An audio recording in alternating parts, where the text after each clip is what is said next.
First and foremost, I want to give all praises, honor, and glory to Yahweh, Bahasham, Yahweh Shai, Bahasham, Recha Kodesh. Double honors to the elders and the apostles of Great Millstone, and peace and blessings to the elect. And today we're going to go into the book of Acts, the 16th chapter. Now, in here, Paul begins his second missionary journey, along with Silas, okay? And as we saw at the end of the 15th chapter, there was a separation between Paul and Barnabas, in which Barnabas wanted to take Mark along with them on the second journey. Paul was not okay with that, and so they separated, and Barnabas went with Mark, as we read in Acts 15, onto Cyprus. All right, so that's this island here, while Paul chose Silas and went to, as it says, went through Syria and Cilicia. So I pulled up here a nice, beautiful map. Finally able to find a good one. So you can see all the way on the east here, right? It says Paul sets out from Antioch with Silas on his second missionary journey. So they didn't really have to go by water, by sea, because they could just travel through land, through from Syria to Cilicia, and then to the regions of Galatia, confirming those churches there that they had already set up. So this is Acts chapter 16, verse 1. Then came he to Derbe and Lystra, and behold, a certain disciple was there named Timotheus, the son of a certain woman, which was a Jewess, and believed, but his father was a Greek. So, beginning Paul's missionary journey, which sources say this is around 49/50 AD to about 52 or so. But as he gets to, as you can see here, actually let's pull this one up. Let's use this one here. Derbe, right, and Lystra. There he finds Timothy. Okay. And so it says here, Timothy's mother was an Israelite, right? I mean, both his parents were Israelites, but she was a Jew, right? She actively, like knew the customs, kept the customs. We'll just say she was of the circumcision, so to speak. But his father, as it says, because she also believed, right? She was a believer. But his father, as it says here, was a Greek. Now, his father was still an Israelite, but he was, today you would say he was in the world, right? So he was one that practiced Greek customs. An Israelite that didn't know he was an Israelite, to the on surface value or face value, it just looked like he was, just another person walking around, right? But his line really goes back to Israel, because remember, going back to the time of the Maccabees, and even sometime before then and around then, you had a lot of Israelites that fled into different lands. They took on the Greek customs and sort of just lived in that way. So Timothy's father here was an Israelite. He was just one that practiced the Greek customs. So Paul meets Timothy here, right? Which was well reported by the brethren that were at Lystra and Iconium. So these churches here in the region of Galatia, the believers, which is what it means by the brethren, recommended like Timothy in the sense that, they spoke well of him. And so Paul was pleased to take Timothy with him, right? Verse 3, him, that is Timothy, would Paul have to go forth with him. So he wanted to take Timothy along with him on his journey, and took and circumcised him because of the Jews which were in those quarters. So to avoid any back and forth, Paul circumcised Timothy because, as it says, because of the Jews that were there, for they knew all that his father was a Greek. So they knew that, for that reason, likely when Timothy was raised up, he probably wasn't circumcised. So like I said, to just avoid any back and forth or any speaking on that, he just had Timothy circumcised.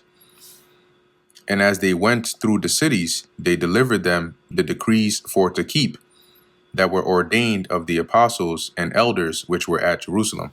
So this was after, remember, after the Jerusalem Council, where it had been, officially decreed, okay, for the Israelites that were coming in, that weren't raising the customs, they weren't keeping these customs there, but they believe these are the things that they should adhere to, right? But don't burden them with all these extra laws and so on. So that decree, they as it says, delivered to the believers and the churches in that region.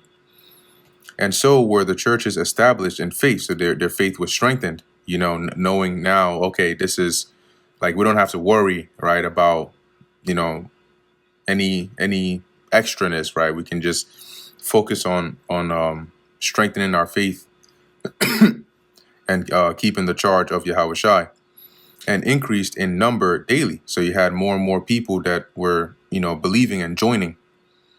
Now, when they had gone through Phrygia and the region of Galatia, and were forbidden of the Holy Spirit to preach the word in Asia. So let's take a look back here.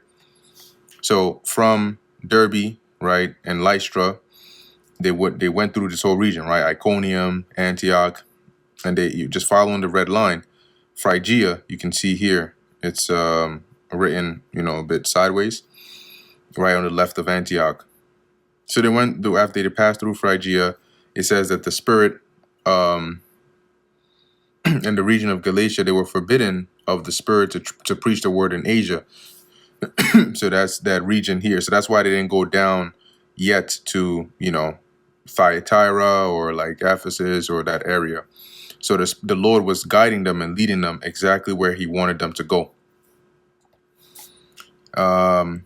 Verse 7, actually, Salakia, 1 second.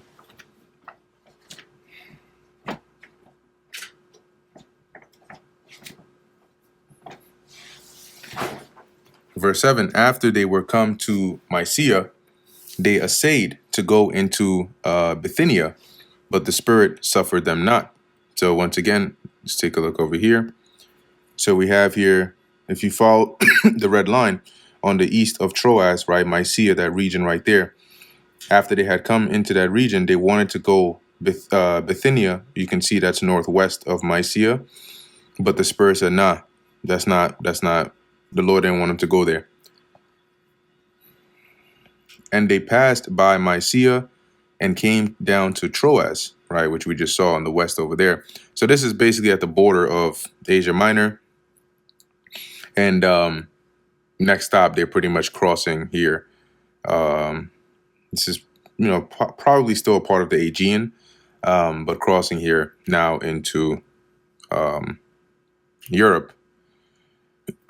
So it says here, and a vision appeared to Paul in the night. There stood a man of Macedonia and prayed him, which is like basically begged him, saying, come over into Macedonia and help us. And after he had seen the vision, immediately we endeavored to go into Macedonia. So the author here, being Luke, right, was obviously journeying with them. So they go into Macedonia. So they cross, right? Let me finish this verse and we'll take a look at the map again. Assuredly, gathering that the Lord had called us for to preach the gospel unto them. So through Paul's vision, right, they were made sure that, okay, the Lord had ordained and called them, and he wanted them to go over into Macedon, right, or Macedonia, to go and preach the gospel over there to them. So they cross over from Thrace, landing at Samothrace, and then making their way across to Philippi, right? Philippi, Neapolis. So it says here, now, where were we at? Verse 11. Therefore, loosing from Troas, we came with a straight course to Samothracia, and the next day to Neapolis. Okay. And, what I'm thinking now is, in the parts where it's really just going into their journeyings, I'll just keep the map up while I read it from my phone. And when it comes to other parts where it's needful to see the wording or looking at some of the root words there, then I'll pull up the blue letter again. So Acts 17 and 11, these, it's like Acts 16 and 11. Therefore, loosing from Troas, so you can see that port right there,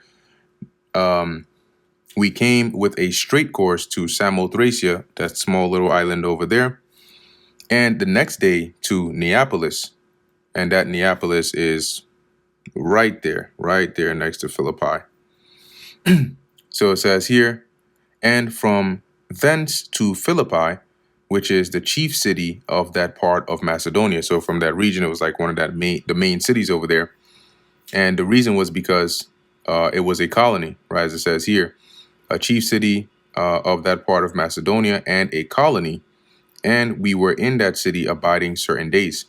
Now, the special thing about the colony, if we look up here, Roman colony, which I also wonder if the blue letter might have something on that. Okay, actually it does.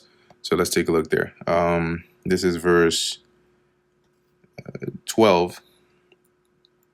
So if we look at the dictionaries and we look for the word colony. So it says here, the city of Philippi was a Roman colony, Acts 16 and 12, i.e. a military settlement for Roman soldiers and citizens, kind of like veterans and citizens planted there to keep in subjection, and I guess not just veterans alone, but possibly you could have veterans there as well. But as it mentions, for Roman soldiers and citizens planted there to keep in subjection a newly conquered district. A colony was Rome in miniature, under Roman municipal law, but governed by military officers, right? That was praetors and lictors, not by proconsuls. And proconsuls were the main consuls. Proconsuls were the main ones that governed in other parts of Rome. But here they had praetors, as it says, and lictors, and these were different offices or magistrates in the Roman ranks. It had an independent internal government, the jus Italicum, i.e. the privileges of Italian citizens. So that was one of the reasons why it was one of the chief cities of that part of Macedonia.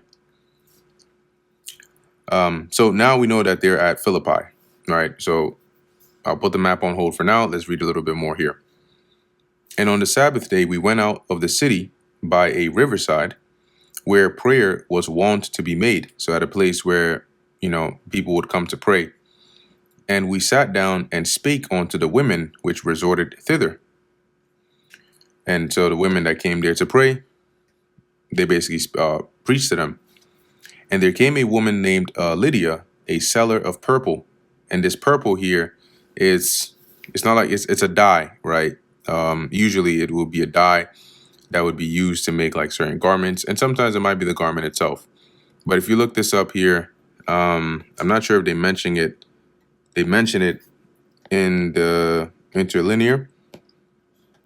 But in the Old Testament, it mentions like being clothed in purple. So it says here, a female seller of purple or fabrics dyed in purple.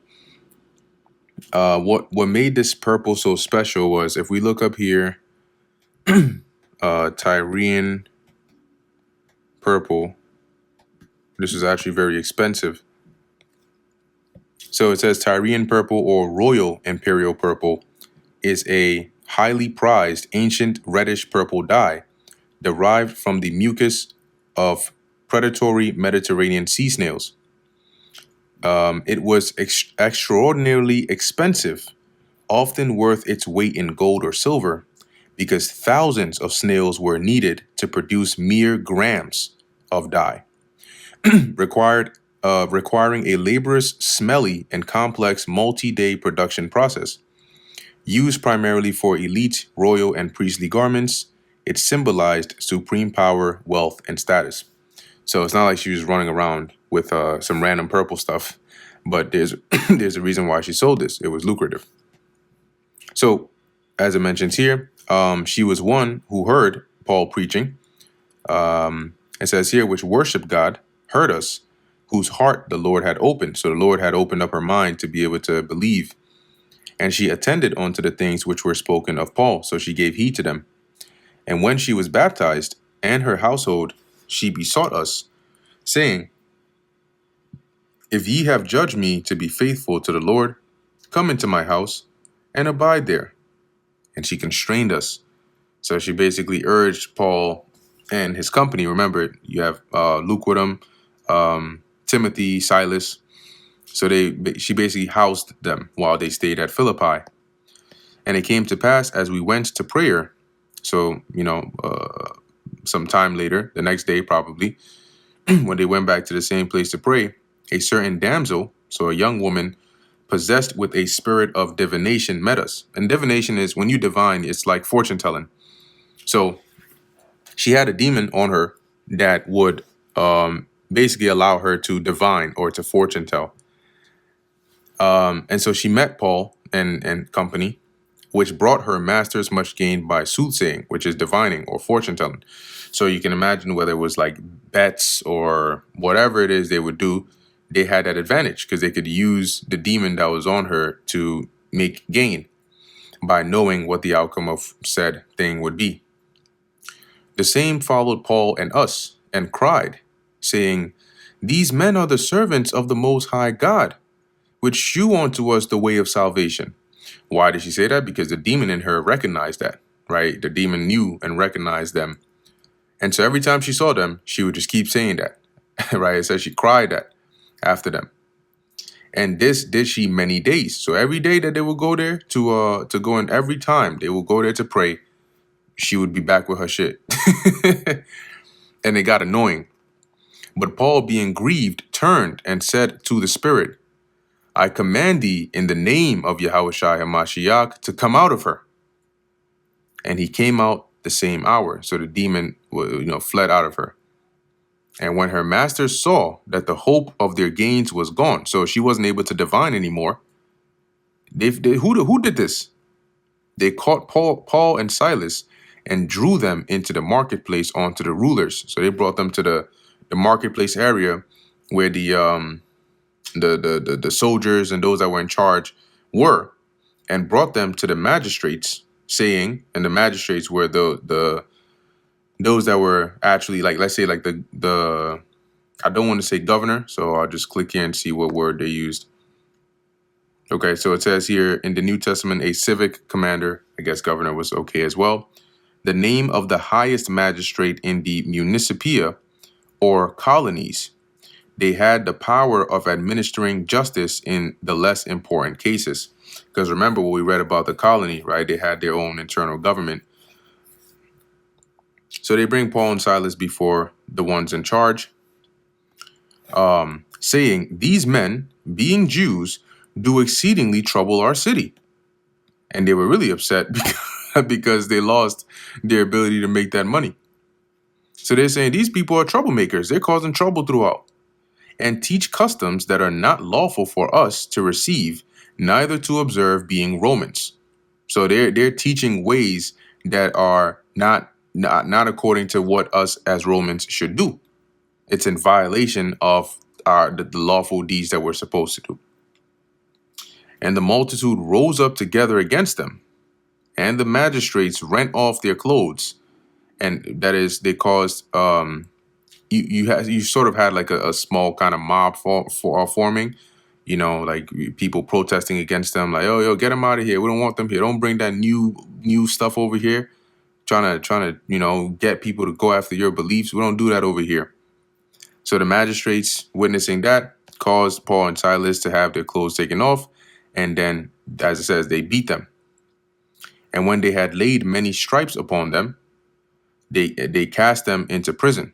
Now, it's what, two verses on here, but you can imagine the actual experience. Imagine being beaten with rods, or whips, and many stripes. That's not fun or easy. You might even have bruises. Not even might, you will have bruises. So they beat him enough And then they cast them into prison, charging the jailer, the one who was in charge, to keep them safely, to make sure that they don't escape and they stay right there. Who, having received such a charge, thrust them into the inner prison and made their feet fast in the stocks. So he locked them up. And when you make your feet fast in the stocks, fast meaning firm, these are what the stocks look like. All right, let's say feet in stocks. And if left over a long period of time, it becomes actually very painful. So it looks something like, yeah, I suppose these are all not bad. So like you're either standing or in this case seated, right? Something like this. And your feet are, locked in that position. So you see how they're seated like this? They can't stand up, right? They can't stand up because if they were to stand up, the board would have to, turn or flip the other way, but they couldn't do that. So eventually what will happen is, how if you sit for a long time, your leg dies, so to speak. But in this case, your legs will actually start to hurt, and you'd want to stand up and bend them or stretch them, but you can't. So it looked light, but it became a painful thing, after not too long. So he put him in this position, and at midnight, Paul and Silas prayed and sang praises unto God, and the prisoners heard them. And suddenly there was a great earthquake, so that the foundations of the prison were shaken. Can you imagine that? Like a real, actually imagine that. The building just starts shaking. You hear the metal, right, of the bars, just, and immediately the doors were open, so imagine that, the gates just flinging open, and everyone's bands were loose. So all the shackles that were on them immediately fell off. And the keeper of the prisoner, awaking out of his sleep, because it's midnight, he's probably knocked out at this point, but he hears this. He hears the door slamming open. He's like, he feels the shaking of the ground. He's like, whoa. So he wakes up. He goes to check, and he sees the prison doors are open. It's magic. Not that kind. So when he saw that, he drew out his sword and would have killed himself, because he thought, I'm so screwed, because like it's not one or two prisoners. All the gates are open. Do you know what they're gonna do to me if they find out that they're gonna think I let these people go? If I say I fell asleep and I woke up and the doors were open, who's gonna believe that? So out of fear, he thought they had fled, so he was about to kill himself, supposing that the prisoners had been fled. But Paul cried with a loud voice, saying, do thyself no harm, for we are all here. So no. Easy. No, nobody left. We're still here. Then he called for a light and sprang in. So you can keep in mind it's also dark, right? So the jailer gets a light, probably a torch or whatever form of light they had. And quickly, he goes in there and came trembling and fell down before Paul and Silas and brought them out and said, sirs, what must I do to be saved? So it's likely that he had heard also the commotion of what was going on, why it is that Paul and Silas even ended up there. But having experienced this, he was like, yo, these guys might actually be the real deal. And they said, believe on the Lord Yahushua HaMashiach, and thou shalt be saved, and thy house. So you and your household will be saved if you believe on the Lord. And they spake unto him the word of the Lord Yahweh, Bahasham Yahushai, and to all that were in his house. And he took them the same hour of the night, and washed their stripes, and was baptized, he and all his straightway. So he basically, took them, he treated their wounds, and then he was baptized of them, as it says, he and his whole house. And when he had brought them into his house, he set meat before them. That is, he basically, made some food for them and everything, or had a meal prepared for them, and rejoiced, believing in God with all his house.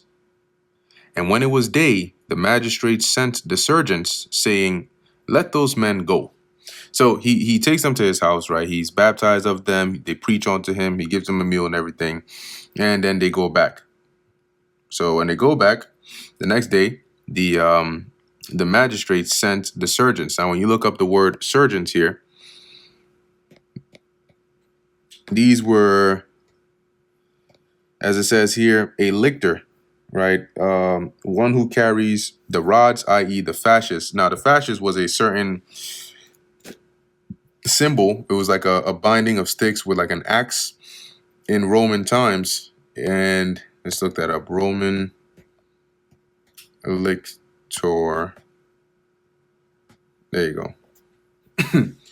So it says here, lictor fasces refers to the bundle of birch rods, often with an axe, carried by lictors or attendants in ancient Rome, symbolizing a magistrate's power or imperium to enforce laws, punish, and execute, with the axe removed within Rome's sacred boundary to protect citizens' rights, later becoming the symbol of Mussolini's Italian fascist party. So if we look here, that's what it looks like. That's the right there, the stakes and so on. And let me see if there's some more on here.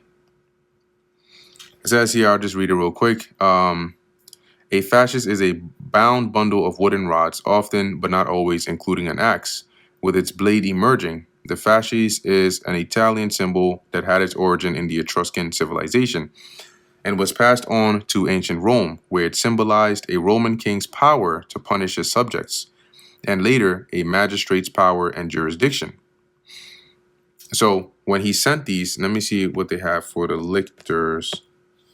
Let's see if we just... Yeah, so you see they're carrying the fasces right there.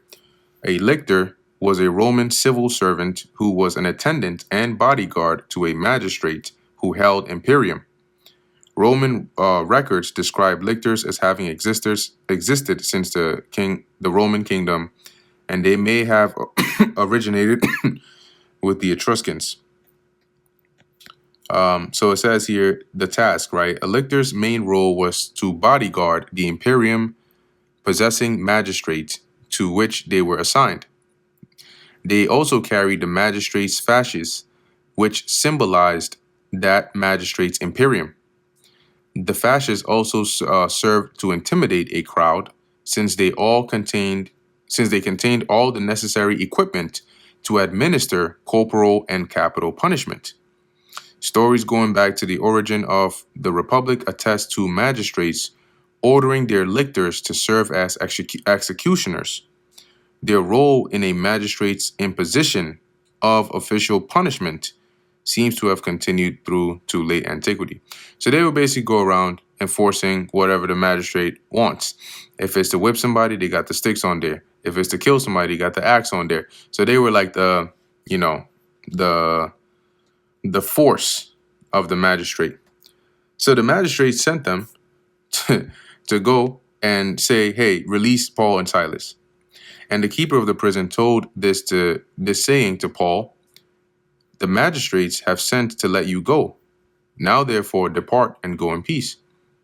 But Paul said unto them, they have beaten us openly uncondemned, right? We weren't condemned. We didn't have a trial, but they beat us openly, being Romans. And that was the thing, right? Like being a Roman or a Roman citizen, because that's what he means here, you have rights.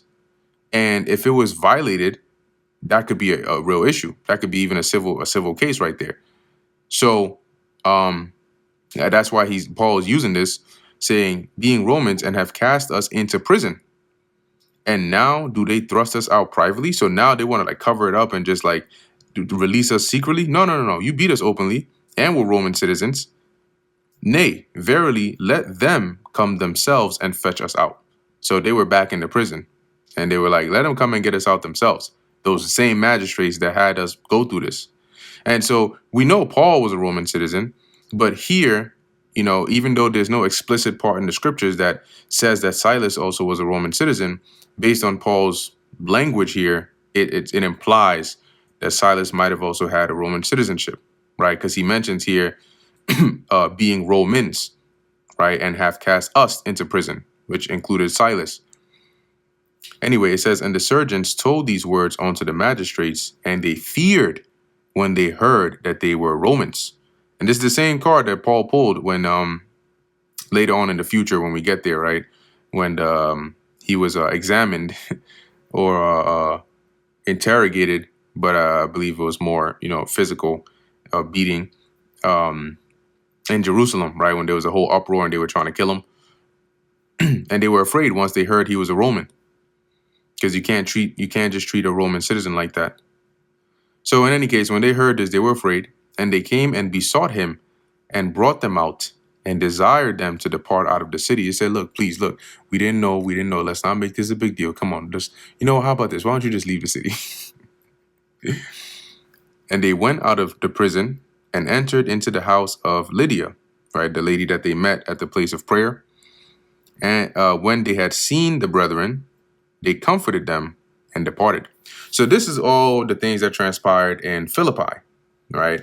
When, they had a body of believers there, i.e. known as the brethren.